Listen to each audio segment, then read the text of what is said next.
할렐루야. 오늘도 잘 오셨습니다. 오늘 말씀 제목을 오늘날도 기적을 주신다라는 내용으로 잡았습니다. 사람들은 한 번쯤은 다 나에게도 저런 기적이 좀 있지 않을까 하는 기대를 갖기도 하는데, 한번 요즘 그런 기적이 나타나나 잠시 돌아보면 10,000원의 기적이라는 말을 들어보신 적이 있으시죠? 10,000원의 기적. 2012년도에 우리 기독교계 몇몇 교회에서 북한의 결식 아동들을 위한 캠페인을 했는데, 그 주제가 10,000원의 기적입니다. 우리 돈 10,000원이면 당시 굶주리는 북한의 결식 아동들 50명이 하루를 살게 된다는 거예요. 교회의 성도들이 금식하며 절식하며 모은 돈을 교회에 헌금으로 드려 인도적 지원을 해준 일입니다. 그 이후 여러 교회에서는 이거 비슷하게 벤치마킹을 해서 교인들에게 각각 10,000원씩을 나눠줘요. 오히려 10,000원씩을 나눠주면서 가치 있게 한번 사용해 보세요 하고 미션을 줍니다. 그래서 거기에 많은 참 아름다운 일들, 그런 결실들을 하곤 했습니다. 5분의 기적이라는 말 들어보셨죠? 5분. 이 5분이 어떤 한 사람에게 또 어떤 그 시점에 기적 같은 일들로 채워진다는 거예요. 6.25 사변 때 신앙이 돈독한 의전 다니던 의학도 청년 한 사람이 북한군에 강제 징집됐습니다. 이래저리 피하고 했지만은 결국 끌려갔는데, 의학을 공부하다 보니까 군의관, 북한군 군의관이 됐어요. 그러면서 그의 마음은 항상 나는 여기서 이 일을 할 사람이 아니다. 나는 여기를 벗어나야 된다는 생각으로 가득 차 있었습니다. 이제 기습남침을 당해 계속 밀리기만 하던 우리 국군이 인천 상륙작전을 통해서 서울을 수복하고 전세를 역전시켜 북진해 가던 때입니다. 당시 이 북한 군의관은 평양 근처에 북한군 부대에 배속되어 부상병들을 돌보고 있었죠. 그런데 점차 전세가 불리해지니까 전투에서 패한 패잔병들이 모여들고 하면서 후퇴를 합니다. 이렇게 전세가 불리해지고 전열이 흐트러진 어수선한 틈을 타서 이 군의관은 그 소속 부대를 따라 북쪽으로 이동하지 않고 슬금슬금 남쪽으로 방향을 잡아 움직이기 시작해요. 그때 기관단총을 들고 있었던 연락병 하나가 그에게 딸려 있었습니다. 군의관이다 보니까 그 병사에겐 아직 자기의 속마음을 털어놓지 못하고 있었는데 함께 움직일 수밖에 없었죠. 그러다가 그 유명한 백선엽 장군이 이끄는 1사단, 1연대, 3대대 부대를 만납니다. 자, 그걸 발견하고는 그러지 않아도 어제 그 밤에 숲속에 숨죽이고 숨어있던 상태로 소나무를 부둥켜 안고는 기도하기를, 하나님 저를 살려주시면 하나님께 쓰이는 도구가 되겠습니다. 이렇게 했는데 이제 이 북진해 오는 국군 병사들 앞에 나서야 되는 거죠. 죽느냐 사느냐의 기로에 서게 되는 겁니다. 근데 문제는 국군 앞에 자신을 드러내기 전에 먼저 함께 있는 연락병에게 얘기를 해야 되잖아요. 이 병사가 총으로 나를 쏘면 난 거기서 죽는 것이고 아니면 사는 것이다. 이렇게 속으로 기도를 하면서 그에게 말했습니다. 너 어떻게 할래? 나는 국군에게 내려간다. 했더니 놀랍게도 이 사병은 아니 그걸 왜 이제서 말씀하십니까? 하는 그런 눈빛으로 이렇게 말합니다. 군의관님을 따르겠습니다. 이 사람은 이때를 위해서 그 사병에게 자기의 사복을, 그러니까 군의관 사복을 날 챙겨갖고 다니라고 그랬어요. 그래서 그 사복으로 갈아입고는 북한 군의관 가방을 둘러매고 주님 제 운명을 주님께 맡기고 이제 발걸음 올 때입니다 하고는 국군 부대 앞에 섰습니다. 우리 한국군 장교가 다가왔습니다. 그 메고 있는 것이 무엇이요? 가방을 건네줬습니다. 그 안에는 청진기, 반창포, 주사기 그런 간단한 의료기들이 들어있었습니다. 자, 이제 관건은 이 국군의 반응이에요. 얘기를 합니다. 털령한 북한 군의관이고 누가 이렇게 한마디 뱉었습니다. 이제 포로가 될지 나딘군은 시체가 될지 이어 이제 들려질 한마디에 이 사람의 운명이 결정될 그때 들려온 말. 당신이 필요하오. 예? 당신이 필요하단 말이요. 보아하니 당신 이 북한 군의관이었던 것 같은데 이쪽에 다친 군인이 많으니 좀 도와주시오. 이 말을 들은 거예요. 그리하여 그는 그 자리에서 국군 1사단 11년대에 입대하게 되었고요. 즉 불과 5분 만에 북한군에서 국군 소속이 된 겁니다. 더 이상 질문도 없었고 논의도 없었습니다. 그 현장에서 소속이 바뀐 거죠. 훗날 그는 이 어안이 벙벙했던 이 순간을 기적이라고 고백을 하면서 자서전을 하나 써냈는데 그 책 제목이 5분의 기적이다 하는 거예요. 광림교회 김선도 목사님의 생생한 고백입니다. 사람들은 자기에게도 어떤 기적이 일어났으면 하는 생각을 누구나 가져본 적이 있었을 거예요. 혹시 여러분들 지금도 그런 생각을 해보고 있지는 않습니까? 저한테도 그게 있어요. 성경에 보면 이 많은 기적의 사건들이 기록이 되어 있습니다. 상식적으로는 생각할 수 없는 아주 기이한 일을 기적이라고 하죠. 신의 능력으로 되어졌다고 믿는 그런 어떤 일을 말합니다. 오늘날도 이런 기적이 나타납니까? 하나님은 오늘날도 우리에게 기적을 주십니다. 기존을 세 곳에 기록되어 있는 말씀을 읽었어요. 뭐 성경은 기적에 대한 얘기, 우리가 볼 땐 기적이지요.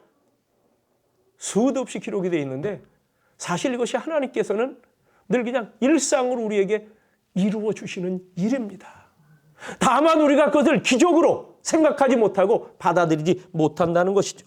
그러면 성경은 이 하나님의 기적에 대해서 어떻게 말하는가? 오늘 결론적인 말씀만 세 가지로 나눠 드립니다. 첫째로 전심으로 하나님을 찾는 자들에게 하나님이 기적을 베푸십니다. 역대하 16장 9절엔 여호와의 눈은 온 땅을 두루 감찰하사 전심으로 자기를 향하는 자들을 위하여 능력을 베푸시라니. 하나님이 능력을 베푸시는데 전심으로 하나님을 향하여 찾고 있는 사람, 전심으로 하나님을 향해 자기 마음을 드리는 사람, 하나님이 그런 사람을 찾으신다는 거예요. 그리고 그들에게 능력을 베푸신다. 그 능력이 나타날 때 우리는 하나님이 하신 일이니 기적을 체험하는 거예요. 온 땅을 두루 감찰하시며 사람들을 찾고 계신다는 이 말. 누구를 찾는다고요? 그런데 하나님이 누구를 찾는다? 전심으로 하나님을 향하는 사람들을 찾는다는 거예요. 기적의 조건은 전심으로 하나님을 향하는 자. 여러분, 이 전심은 모든 마음, 온 마음, 내 마음에 다른 생각이 1%도 들어있지 않은 하나님을 향한 그 마음이에요. 어떤 일을 하고 어떤 생각을 할 때 하나님을 향한다 할 때는 다른 방도 이게 아니에요. 그냥 하나님만. 마가복음 5장 25절부터 오늘 본문 삼았는데요. 예수님의 옷자락을 움켜잡은 여인의 이야기입니다. 이 여인은 12년 동안 하혈병으로 고생했습니다. 여자들에게 이 하혈 증상은 큰 병입니다. 한 주간도 아니고 한두 달도 아닌 12해 12년 동안 고생을 하고 있습니다. 얼마나 괴로웠겠습니까? 그래서 여인은 그 병을 고쳐보려고 병원이란 병원은 다 찾아다녔어요. 전국 각지로 다 다녀본 거죠. 그런데 고치지를 못했습니다. 생각해 보십시오. 병 증상은 그대로 있고 찾아다니느라 고생은 고생대로 하고 그것뿐입니까? 그에 따른 비용은 또 얼마겠습니까? 어느 권사님 한 분은 다리가 너무 저리고 아파서 병원을 갔는데요. 몇 가지 치료를 받아봤습니다. 그 비싸다고 하는 도수 치료도 받아봤어요. 근데 차도가 없어요. 치료받을 그때뿐이에요. 물리치료받을 그때뿐이에요. 그러다가 그 자주 찾아가던 의사분이 좀 특별한 주사가 있긴 있는데 한번 맞아보시겠습니까? 그런데 그 주사 비용이 200만 원이 넘어요. 한 대 200만 원이 넘는 거예요. 그걸 맞으면 좋아진다고 하니까 이 너무 고통스러우니까 주사를 맞았어요. 그런데 안 났어요. 맞을 때 잠깐뿐이야. 여기 이 여인 12년 동안 병원이란 병원을 다 찾아다녔다고 했으니 그 치료한다고 들어간 돈은 얼마나 많았습니까?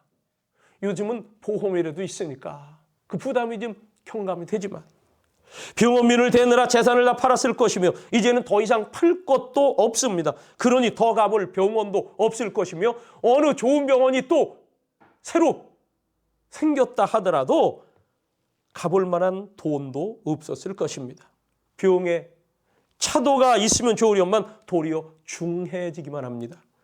그러니 이제 피를 쏟다가 죽을 날만 기다리고 있는 수밖에 없는 거죠. 오늘 본문 말씀엔 이러한 내용에 대해서 이렇게 기록되어 있습니다. 마가복음 5장 26절에 많은 의사에게 괴로움을 받았고 가진 것도 다 허비하였으되 아무 효험이 없고 도리어도 중하여졌던 차에 이때 예수께서 지나가신다는 말을 들었습니다.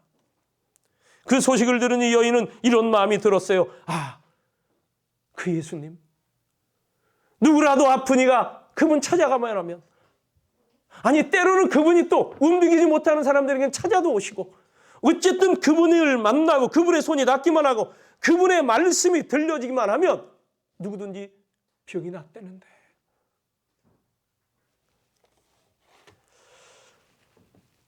그분의 옷자락이라도 나는 만지고 싶다. 마치 지푸라기라도 붙잡고 싶은 심정이라는 말대로 이 여인에게도 그런 심정이 들었겠죠. 그런데 사실 그 옷자락은 이 여인에게 지푸라기가 아니었어요. 생명을 건지게 되는 새 동화밧줄이죠. 이때 여인의 심정은 어땠을까요? 옷자락을 만졌을 때 병이 나으면 다행이고 안 낫는다고 하더라도 손해볼 것은 없으니 이런 심정이었을까요? 결코 아니었을 겁니다. 앞에서 말씀드린 대로 이제는 가볼 만한 병원도 없을 뿐더러 이때에도 병원 갈 돈도 없으니 그저 앉아서 피 흘리다 죽을 날만 기다릴 수밖에 없는 형편인데, 그러니 지금 이 여인의 살 길은 예수님의 옷자락을 만지는 길밖에 없는 것입니다. 그래서 이 여인은 마음을 다하여 예수님의 옷자락을 간절하게 움켜잡았어요. 예수님만 늦게 아실 정도로. 그냥 예수님의 옷자락 한번 만졌다가 낫지 않으면 다른 방도를 취할 마음은 추호도 없었습니다. 그런 마음이었다면 그것은 전심이 아닙니다. 지금에 와서 살 길은 오직 이 길을 예수님뿐이기에 온 마음 다해, 그리고 빌려올 수만 있다면 내가 아는 사람들의 모두의 마음을 다 빌려 내 안에 꽉꽉 채워 담아서라도 예수님의 옷자락을 만지겠다는 심정이었을 겁니다. 바로 그때 기적이 나타났습니다. 그 병이 딱 그친 거예요. 이것이 바로 전심으로 예수님을 향하는 자에게 주시는 기적의 역사입니다. 사무엘상 7장에서 사무엘은 이스라엘 백성에게 너희가 전심으로 여호와께 돌아오려거든 너희 마음을 여호와께로 향하여 그분만을 섬기라. 사무엘의 말에 순종하여 그 백성들이 전심으로 여호와께로 돌아왔을 때 하나님은 기적을 주셨습니다. 그 백성들이 기대고 있던 어떤 부적, 어떤 기대감, 자기에게 남아있던 어떤 심지어는 신랄 같은 그런 어떤 가능성까지도 다 생각하지 않고 오직 하나님께 향하기 위하여 다른 것 의지하던 것 다 끄집어내서 다 제거하고 오직 하나님을 향하여 이 백성들이 기도했죠. 그때에 하나님은 기적을 주셨습니다. 이스라엘 백성들을 치려고 몰려들었던 블레셋 군대를 하늘에서 우레를 발생시키신 하나님께서 그들을 어지럽게 하시니 그들이 이스라엘 앞에서 패한지라. 이에 블레셋이 다시는 이스라엘 지역에 들어오지 못하게 하시고 빼앗겼던 지역 성읍까지 되찾게 하셨으며 이스라엘과 그 당시 싸움을 잘하는 호전적인 족속인 아모리 족속 사이에까지 평화가 있었더라 했습니다. 남유다 아사왕 3대 왕이죠. 구스나라가 100만 대군을 몰고 쳐들어왔을 때 그는 이랬습니다. 여호와여, 강한 자와 힘이 강한 자와 약한 자 사이에는 주밖에 도와줄 리가 없사오니 우리 하나님 여호와여, 우리를 도우소서. 우리가 주를 의지하오며 주의 이름을 의탁하옵고 이 많은 무리를 치러 왔나이다 라고 하면서 전적으로 주님을 바라보았을 때 침략자 100만 대군 중에 살아남은 자가 하나도 없었다라고 성경은 기록했습니다. 기적을 주신 거죠. 이 아사왕의 아들 여호사밧 왕, 근처의 세 나라가 연합으로 이스라엘 유다를 쳐들어왔습니다. 그때 이는 얘기합니다. 우리 하나님이여, 그들을 징벌하지 아니하시나이까? 우리를 치러 오는 이 큰 군대를 우리가 대적할 능력이 없고 어떻게 할 줄도 알지 못하옵고 오직 주만 바라보나이다 했는데 이 두 왕은 정말 전심으로 주님만 바라본 겁니다. 그랬더니 기적적인 승리를 거둘 수가 있었습니다. 여러분, 반면에 그렇지 않은 이들도 있어요. 이스라엘의 초대왕이었던 사울 왕이 그렇습니다. 블레셋 군대가 공격해 왔을 때 사울 왕은 일단은 하나님께 엎드려 기도를 했습니다. 기도해 봅니다. 그런데 뭔가 확연하게 나타나는 게 없어. 그러다 보니 어떻게 합니까? 엔돌에 사는 무당 신접한 여인을 찾아갔다고 했어요. 이런 모습은 전심이 아닙니다.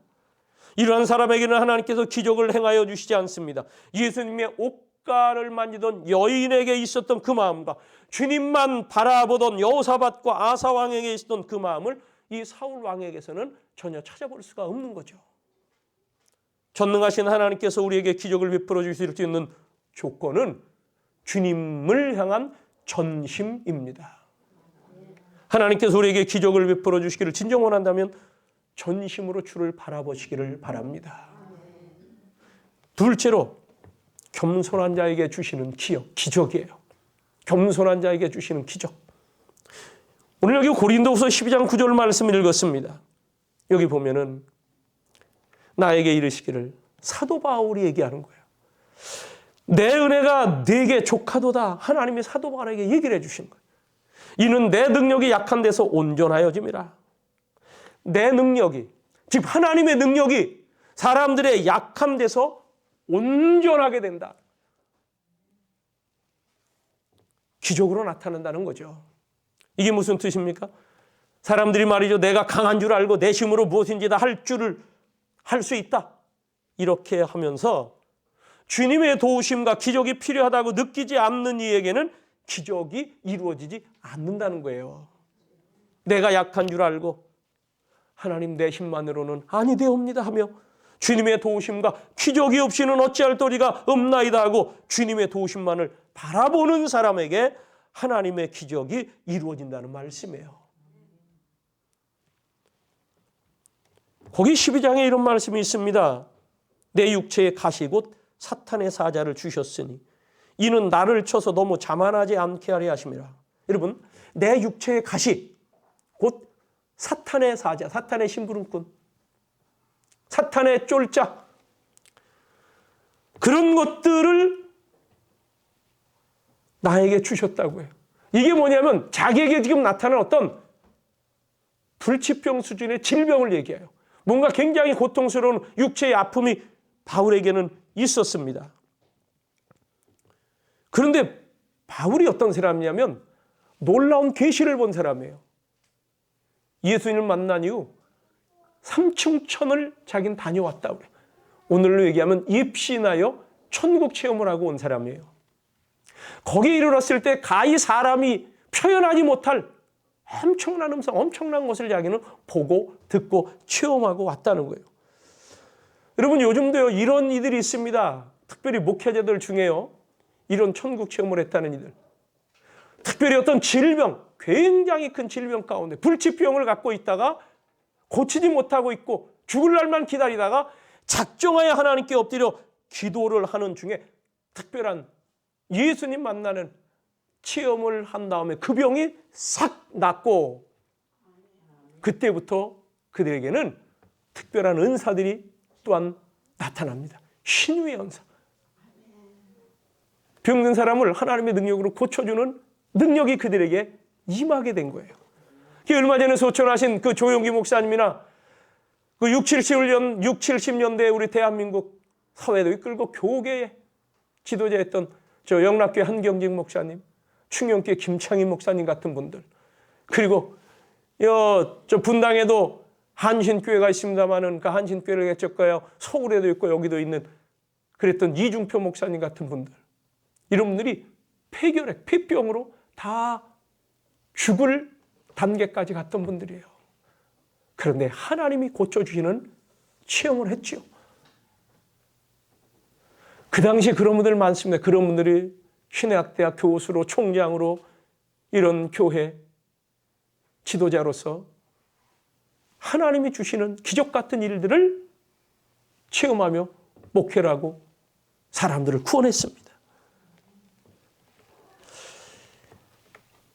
제 집안의 누님 한 분도 초년 시절 병원에서는 도저히 고칠 수 없다는 백혈병에 걸렸는데 40일 금식 작정 기도를 했어요. 그러다가 39일째 되는 날 예수님을 만나 천국과 지옥을 체험하고는 그 병이 깨끗하게 고쳐졌습니다. 그런데 신기한 건 그때부터 은사가 나타나는데 기도를 하면 사람들 병이 나요. 말씀을 읽으면 이 말씀 뜻이 뭔지 알아. 이걸 전하게 돼.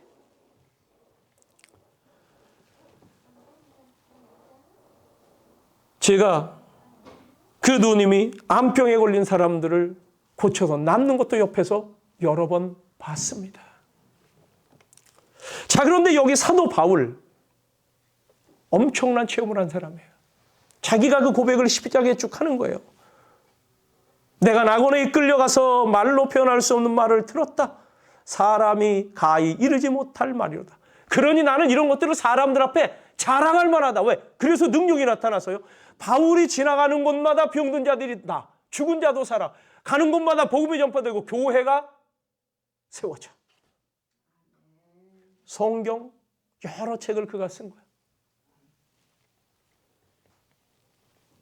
그런데 문제는 그 체험을 하고 이런 역사가 나타나는데 정작 이 바울에게 질병이 돋아났는데 이게 낫지를 않는다는 거예요. 자기가 자기 병을 위해서 기도 안 했겠습니까? 그래서 어느 날은 간절한 마음으로 작정해서 기도를 했어요. 특별 기도를 3번씩 했다고 하는데 그 결과가 뭐냐? 하나님이 주시는 답이 나에게 이르시기를 이것이 내게서 떠나가게 하기 위하여 내가 3번 주께 간구하였더니 나에게 이르시기를 내 은혜가 내게 족하도다. 이는 내 능력이 약한 데서 온전하여 짐이라. 너 그냥 약한 대로 있어라 하는 거예요. 아픈 대로 있어라 하는 거예요. 그때 바울이요, 원망하거나 섭섭한 생각 안 가졌어요. 그럼 하나님 이상하시다 이런 생각도 안 가졌습니다. 오히려 받아들이고 감사하는 분위기로 계속 사역에 더욱더 힘을 내고 더욱더 하나님을 향합니다. 그 이유가 이렇습니다. 깨닫고 보니까 하나님 말씀은 나를 하나님께서 질병으로 쳐서 질병을 내게 있게 해서 내가 나를 자꾸 주님 앞에 엎드리는 거죠. 그래서 나를 쳐서 너무 자만하지 않게 하려 하심이라 하는 거예요. 내 자신이 너무 강하여지는 날에는 교만해져서 하나님의 능력이 더 이상 나를 통해 역사하지 않으실 터이니 하나님께서 그 바울에게 육체의 질병, 가시와 사탄의 사자 같은 것을 주셔서 그가 교만하지 않도록 겸손하도록 주님, 저는 약한 존재입니다. 저는 능력이 없습니다. 그저 하나님께서 주시는 능력 가지고 이렇게 쓰임받고 있습니다. 이런 감격 속에서 하나님의 기적이 나타나도록 하신 섭리라는 것입니다.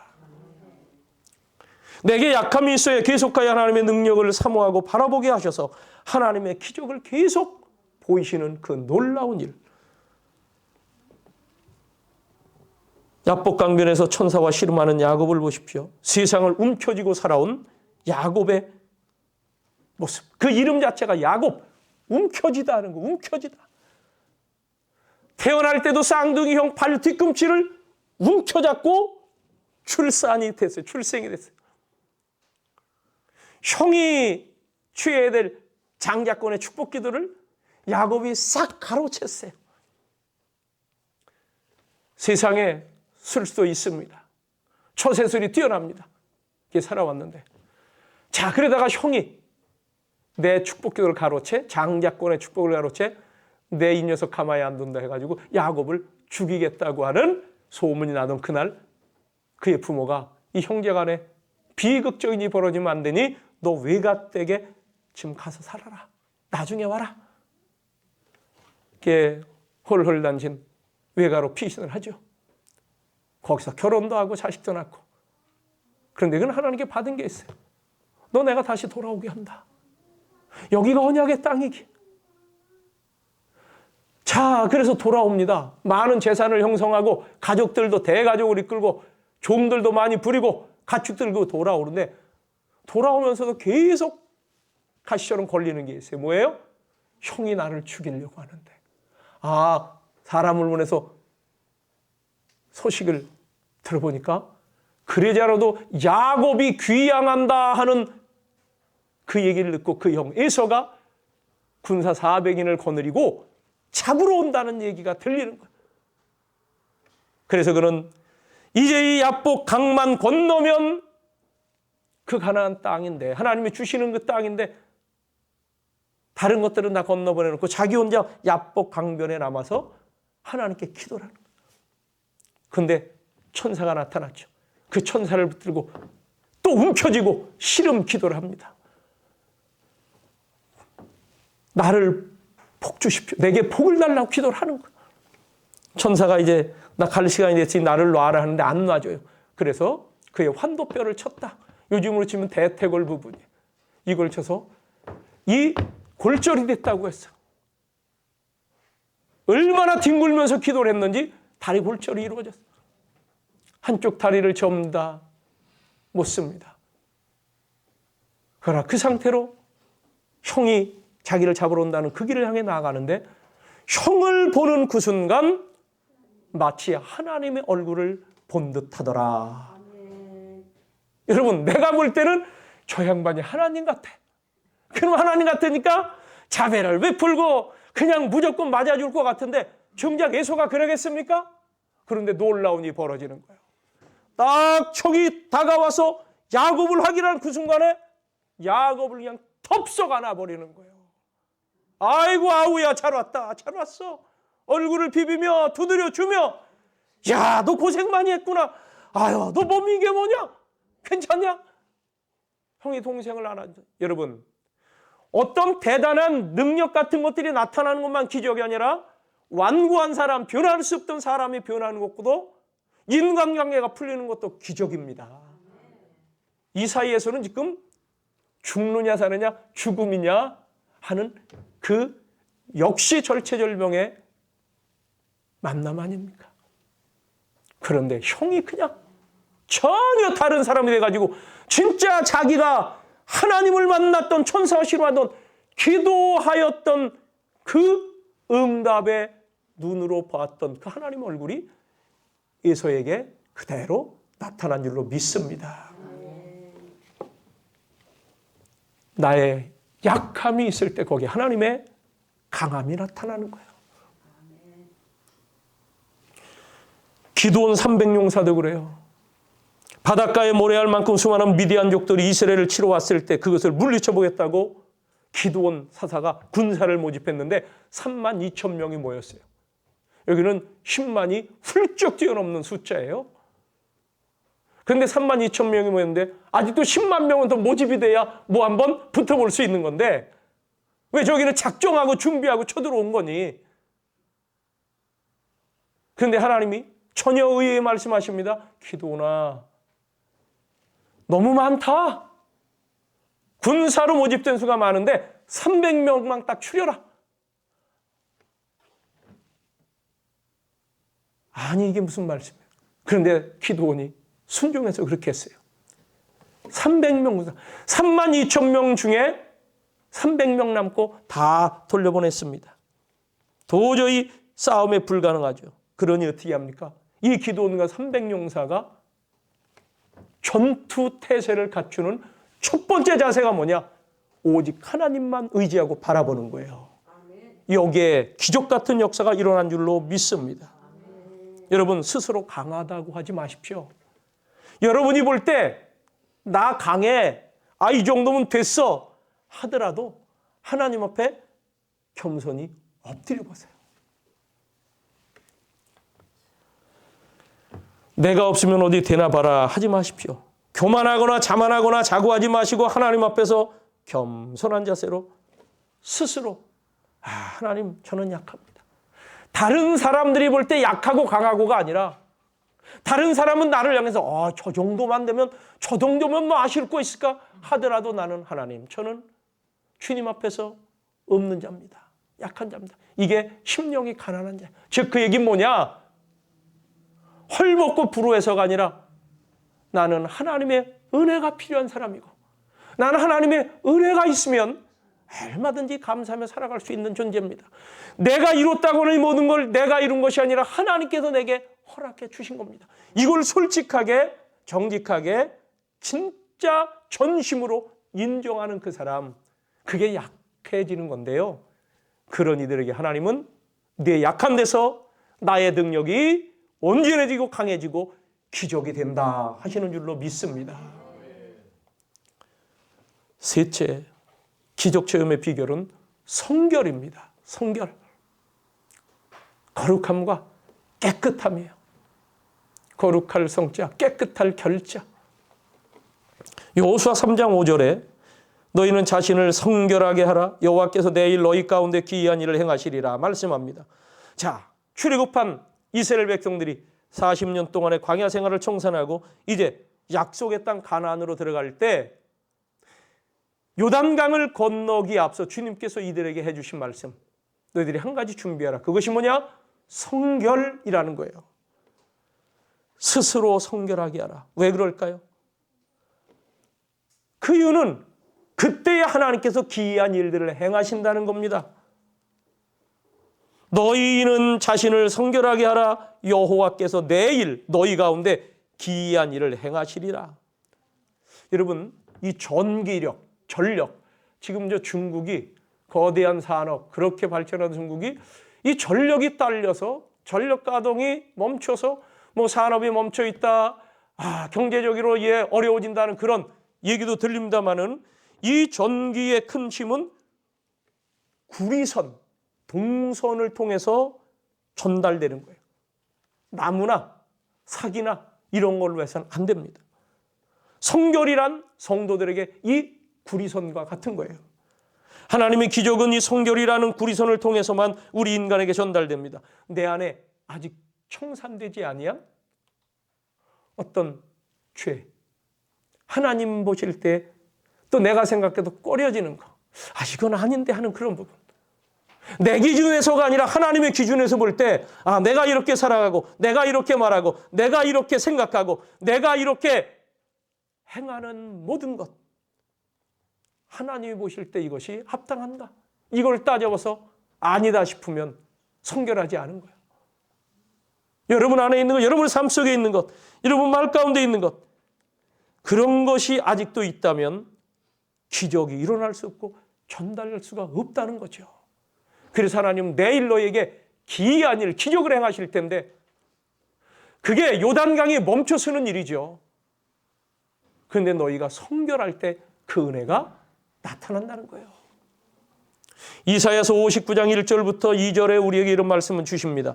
여호와의 손이 짧아 구원하지 못하심도 아니요 귀가 둔하여 듣지 못하심도 아니라 오직 너희 죄악이 너희와 너희 하나님 사이를 갈라놓았고 너희 죄가 그의 얼굴 즉 하나님의 얼굴을 가리어서 너희에게서 듣지 않으시게 함이니라.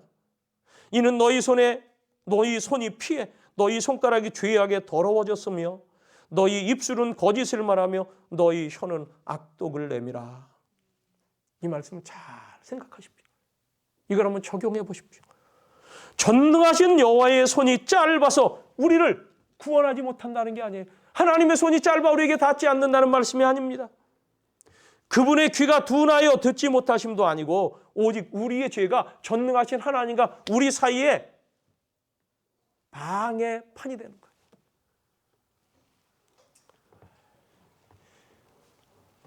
그래서 우리에게 내려질 복과 기적의 역사들을 막아버렸다는 거죠.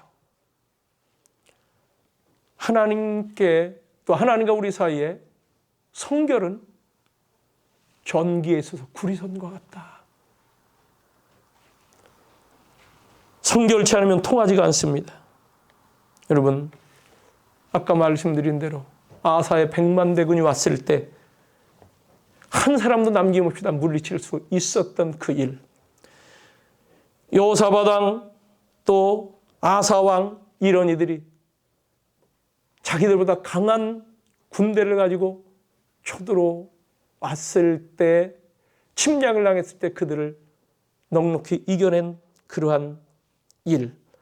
사드락과 메삭과 아벳느고가 풀무에서 건짐을 받을 때, 또 다니엘이 사자굴에서 건짐을 받을 때 기적들이 나타났는데 그때 이들은 다 성결했기 때문이에요. 지금 나에게 하나님께 대하여 막힐 것 같은 부분이 있습니까? 내가 하나님을 향해 전심을 다하지 않습니까? 특별히 날마다 모든 시간에 그러면 참 토할 나위 없이 좋지만 지금 나의 삶 속에 이런 부분은 이게 좀 풀어지고 해결되고 통하면 좋은데 그런 부분이 있을 때 여러분 반심, 반의 반심, 80% 마음, 99%의 마음이 아니라 100% 전심, 순도 100%의 마음, 그 자세. 그리고 나를 겸손히 낮추며 내 안에 하나님 보실 때 부족함이 있다면 즉시 그것을 깨닫고 주님, 저를 긍휼히 여기시옵소서 하며 주님만 바라볼 때 여러분 오늘날도 하나님 우리에게 기적을 주십니다. 기도하겠습니다.